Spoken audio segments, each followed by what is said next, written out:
Saya tidak peduli siapapun Anda. Anda pernah bermaksiat, Anda pernah berbuat salah. Kita manusia yang tidak luput dari dosa. Tapi saya ingin berikan tawaran dari Al-Quranul Karim. Quran surah keempat An-Nisa ayat 100, posisi paling kiri sebelah bawah. Pernah ada orang berbuat maksiat yang tak terlukiskan. Ada seorang yang pernah bunuh orang. Bunuhnya bukan 1, 2, 100 orang. Tak terlukiskan bilangannya. Kriminalitas tidak perlu diukur karena Anda akan lelah menghitungnya. Ketika Allah berkenan memberikan hidayah kepadanya, Masya Allah. Dan hidayah selalu terbuka pada siapapun sepanjang ia mau mengambilnya sebelum nyawa sampai di kerongkongannya. Tiba-tiba datang ia pada seorang alim dan berkata, saya ingin berubah. Alim ini kemudian menyampaikan pada orang dimaksud, Anda bukan berarti tidak bisa menjadi orang baik. Hanya Anda tinggal di lingkungan yang tidak mendukung Anda jadi baik. Keluarlah dulu dari tempat itu. Pergilah ke majlis ilmu si fulan, tempatnya ada di sana. Datang ke sana, belajarlah, dan Allah akan bimbing Anda berubah dari keburukan menjadi orang yang terbaik. Didengarlah nasihat alim ini. Berangkatlah orang dimaksud, menempuh perjalanannya. Tiba-tiba Masya Allah, belum sampai ke tujuan, di pertengahan jalan, konon disebutkan lebih sejengkal, tiba-tiba maut datang menjemputnya. Thumma yudrikul maut. Apa yang terjadi? Langkahnya dihitung sebagai ibadah. Dalam terapnya dia beristighfar, tobat kepada Allah subhanahu wa ta'ala. Taubat yang menghadirkan cinta Allah subhanahu wa ta'ala. Quran surah kedua ayat 222 di ujung ayatnya.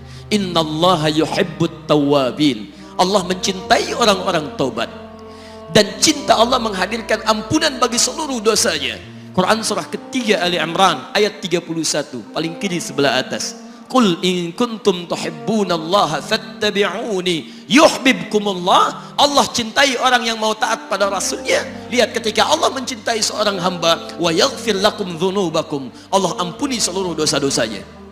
Derap langkahnya menghadirkan istighfar, taubatnya menghadirkan cinta Allah menghadirkan seluruh ampunan bagi dosa-dosa yang ia miliki.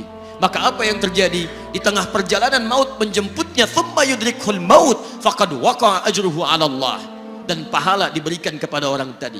Di jalan, maaf, maut datang, taubat diterima, dosa diampuni, dan amalan didapati dengan derap langkahnya. Maka apa yang terjadi?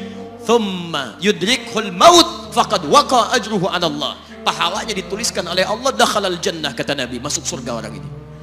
Anda bisa bayangkan, pernah bunuh orang 100 orang, mabuk tak terlukiskan, kriminalitas tak perlu dihitung. Ketika dia mau bertobat, datang ke majlis ilmu, Masya Allah, meninggal di tengah jalan, kata Nabi, dakhalal jannah. Bertobat diampuni dosanya, derap langkahnya ada pahalanya, dakhalal jannah. Turun ayat untuk melukiskan tawaran yang sama kepada kita. Wa may yuhajir fi sabilillahi yajid fil ardi muraghaman katsiran was'a. Siapapun yang mau berubah kembali pada ketentuan jalan Allah, kalau dia masih punya batas-batas kehidupan, kami akan berikan kelapangan di sisa hidupnya dan kelimpahan-limpahan kenikmatan selama dia hidup. Wa may yakhruj min baitihi muhajiran ilallahi wa rasulih. Namun bila ada di antara mereka baru ingin berhijrah, ingin berubah jadi lebih baik dalam pandangan Allah dan Rasulnya, tiba-tiba thumma yudrikul maut, baru keluar dari tempat dia tinggal, belum sampai ke tempat dia belajar, datang maut menjemputnya. Faqad waqa'a ajruhu 'ala Allah. Kami terima semua amalnya, kami ampuni dosa-dosanya, dan kami tuliskan namanya di dalam surga. Bila 100 orang saja yang pernah dibunuh oleh orang ini, pernah bunuh 100 orang, mabuk tak terlukiskan, kriminalitas tak terhitung, mau berangkat ke majlis ilmu, tak sampai ke majlisnya, meninggal dia, bisa masuk surga. Masa Anda yang tidak pernah bunuh orang? Ada yang pernah bunuh orang di sini? Boleh angkat tangan? Ada polisi di sini, langsung saya sampaikan insyaallah.